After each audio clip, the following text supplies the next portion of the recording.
Jason Aaron takes every book he goes on and takes the main character and kind of just like subverts them and then puts in a strong female lead mercenary, better badass Mary Sue in his place to be the main character. This happens every single time he does anything. We saw it with Thor most prominently, where he replaced Thor with Jane Foster, the female Thor, which just ran for a long time, which then ended up being the Blood and Thunder movie. We saw it with Doctor Strange, where he did the same thing. Doctor Strange kind of lost his mystical powers, and this nice minority girl was really the one who had to rescue him. And now he's doing it with Absolute Superman. It's like he's got one plot he does. Very weird, but painful to read. All right, we'll get into Absolute Superman number 3. Hit the like and subscribe button, everybody. Please join us here as we talk about all things in the culture and in comics. I appreciate you guys for being here. This is my Emerald Array graphic novel. I'm pushing back against this, and what I developed with the Emerald Array is a strong male lead team. This is a full team of Space Marines, and they are all men, and right here. And you could see that we're pushing back really against Warhammer 40K, because Warhammer 40K changed their lore to make their Space Marines have females when they didn't have them before in one of the orders. And, of course, we're pushing back against Star Wars and everything else. We did this in a style that's like Saturday morning cartoon or like Jack Kirby 70s, because I also like the classic art styles of comics, and I think that we've lost a lot in recent years. So you'll really enjoy this if you love classic comics, and thank you so much. This is in the description below, guys. We've had a hell of a campaign so far. Get us over $16,000 today. It's a 66-page graphic novel. You can grab it in multiple formats. Grab an ebook. Just check out my books if you haven't before. Really appreciate you all for supporting our work. All right, Jason Aaron has taken another character and just turned it into a feminization nightmare. This is Absolute Superman, which is already terrible, guys. This is the worst out of the line for the Absolute so far. While Absolute Wonder Woman's been all right, I guess, for the most part. The art's kind of a little weird for me. The Absolute Batman's been silly, but not really Batman, but it's fun, at least. This one has just been a slog. Superman it unveiled that his crest stood for the Laborers Guild on Krypton or something like that, where they're oppressed by capitalist elites and the workers are oppressed. You know, it's typical socialist garbage right out the gate. Jason wanted to put a political message in there, as he's wont to do. And it gets worse in issue 3, which is more slog backstory from Krypton as it goes along. Now, there's already a bunch of woke elements that are being just sprinkled into the Absolute universe. Barbara Gordon, of course, has been turned into a black chick in Absolute Batman. They just had this in the first issue where, she's black. Jim Gordon's not. Kind of weird. And just had no purpose to the story other than that. She was literally just in this panel just to show that she is a black chick now. It was a big virtue signal. And Wonder Woman now, as of issue 3, has her arm chopped off to cast a spell. So she's now disabled Wonder Woman. Yes, differently abled. I'm sorry. I'm differently abled Wonder Woman. That's the way we're supposed to say it these days. Really, really sad. Like I said, the art's kind of weird on it. I don't really like the art on it. But Superman's kind of the cringiest. I already talked about the shield and the crest. We've done another video on that in the last issue.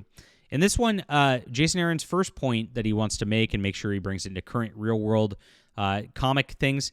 She said you've been refusing to utilize the Science League's Luminarium for your various reports. Instead, you're writing them yourself. Cal, you understand when you do that, you're challenging 3,000 years of Krypton condition. I know I can't help it. My words make me happy. There are just words. Yes, just words. Now, this is a statement. The Luminarium's against AI, basically, and he wants to write his own stories and not use AI to write the stories. For some reason, the comic industry's flipped out about AI art, and and it's because I think there's a bunch of hacks out there who are just afraid because AI can just do concept art real quick, and they're not that good at it. And the main qualm with AI is that AI is just not that consistent and doesn't actually produce very good work. And in the written word, it's especially true. I've looked at things and tried to put ideas into Grok and all that. I write these articles on fandompulse.com, which is in the description below also. And I can't use AI because AI just spits out low quality stuff. And because of that, that's the problem with AI. It's not the problem as AI itself taking jobs and all that. I mean, these people are just afraid because they're hacks. and they're low quality themselves. That's what it is. So Jason Aaron, of course, had to make a commentary on that. Not a big deal. This is pretty silly.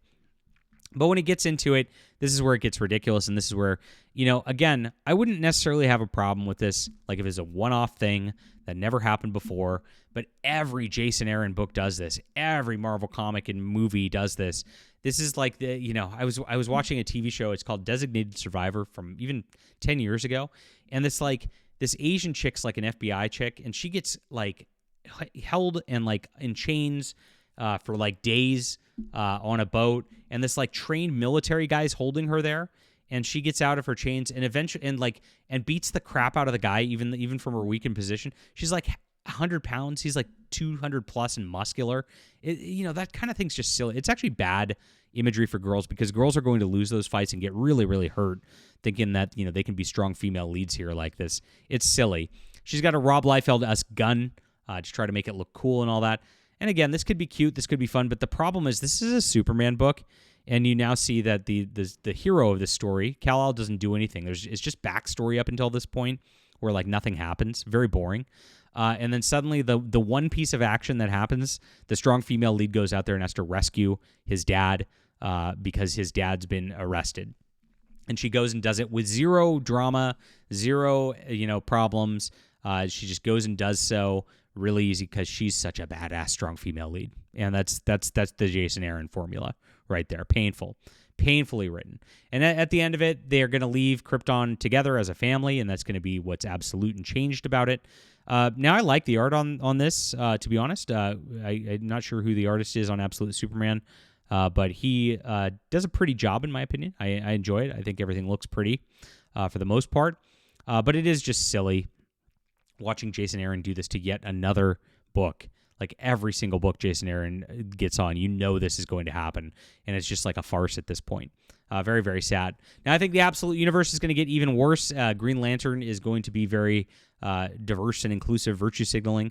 We have Denise Camp writing Absolute Martian Manhunter with like some very strange looking art as well, which I think, he usually just inserts bad political screeds into this stuff. DC Comics hasn't changed. They say they're all in, but they're just doing the exact same thing they've done over and over again, hoping it produces different results.